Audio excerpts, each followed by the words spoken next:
కేసీఆర్ గారు ఎవరి కాలు మొక్కలే, జయశంకర్ గారు కాలు మొక్కేది. ఆయన గురువుగా భావించాడు. ఆయన అంటే అమితమైన గౌరవం మా కేసీఆర్ గారికి. అందుకొరకే ఆయన చెప్పినవన్నీ కూడా తూచా తప్పకుండా ఇంప్లిమెంట్ చేస్తున్నాం. నిజంగా తెలంగాణ రాష్ట్ర సమితి మా తెలంగాణ ప్రజలకు అదృష్టం. కేసీఆర్ అటువంటి అనుభవజ్ఞుడు, ఉద్యమాలు నడిపించడమే కాదు ప్రభుత్వాలు నడిపించడం వల్ల కూడా ఆరుతేరిన వ్యక్తిగా రుజువు చేసుకోగలిగినాడు. సంవత్సరం వల్ల ఆనాడు మా తెలంగాణ ఉద్యమం ఉధృతంగా నడుస్తున్నప్పుడు చివరి స్టేజ్లో తెలంగాణ అయిపోతుందన్న దశలో కాంగ్రెస్ నాయకులు ఎన్ని ప్రగల్భాలు పలికారు. తెలంగాణ వస్తే నక్సలైట్ల రాజ్యం వస్తుంది, లా అండ్ ఆర్డర్ ఉండదు, ముస్లింల డామినేషన్ పెరుగుతుంది, ఏవేవో అవాకులు చవాకులు పేలినారు. ఆంధ్రులకు న్యాయం జరగదు, ఇక్కడ ఆంధ్రుల మీద అటాకులు జరుగుతాయి.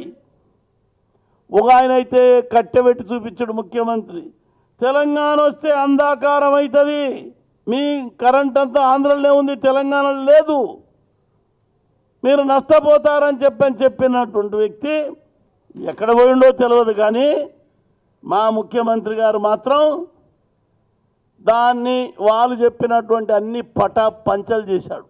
భావితరానికి ఉపయోగపడే విద్యార్థినులు హాస్టల్లో చదువుకునే వీకర్ సెక్షన్ పిల్లలకు న్యాయం జరగాల, కడుపు నిండా వాళ్ళకు భోజనం పెట్టాలా. ఈ పురుగుల బియ్యం, దొడ్డు బియ్యం వద్దు, సన్న బియ్యం ఇవ్వాల. ధనవంతులు తినేటువంటి సన్న బియ్యం ఈనాడు నా హాస్టల్ పిల్లలకు ఇవ్వడం జరుగుతుంది. మా కాకతీయ రెడ్డి రాజులు గొలుసుకట్టు చెరువులు ఏర్పాటు చేసిపోయినారు.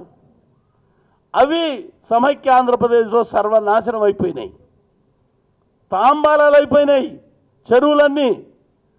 వాటిని తెలంగాణ రాష్ట్రం వచ్చినాక మా ముఖ్యమంత్రి గారు ధైర్య సాహసాలతోటి నా రైతులకు, నా వ్యవసాయదారులను ఆదుకోవాలా, కుమ్మరి కమ్మరి అందరికీ న్యాయం జరగాలంటే చెరువు నిండాలా. వాటిని గొలుసుకట్టు చెరువులన్నింటినీ పునర్నిర్మాణం చేసేదాని కొరకు నిర్ణయం తీసుకొని పోతున్నాం. బ్రహ్మాండంగా ఆనందోత్సవాలతోటి పునర్నిర్మాణాల ప్రాజెక్టులు జరిగినాయి. ఈ సంవత్సరం వర్షాలు వస్తే కళకళలాడతాయి గ్రామాలన్నీ, గ్రామసేవలన్నీ. ఆ విధంగా చాలా కార్యక్రమాలు తీసుకొని మేము పోతున్నాం. రహదారులు మండల కేంద్రం నుంచి జిల్లా కేంద్రానికి డబల్ రైల్ రోడ్లు వేస్తున్నాం.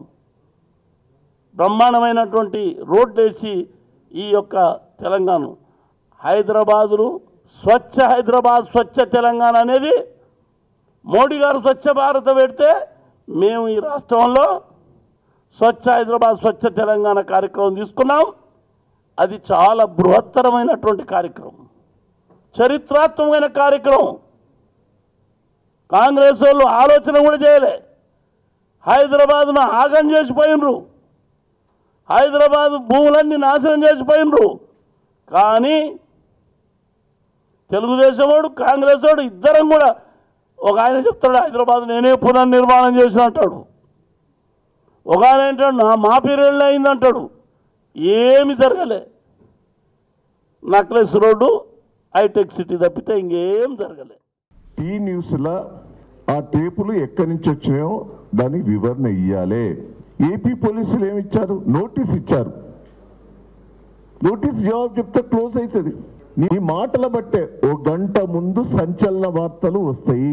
ఆ సంచలన వార్తలు వస్తాయన్న దానికి రూపకల్పన ఎవరు చేశారు?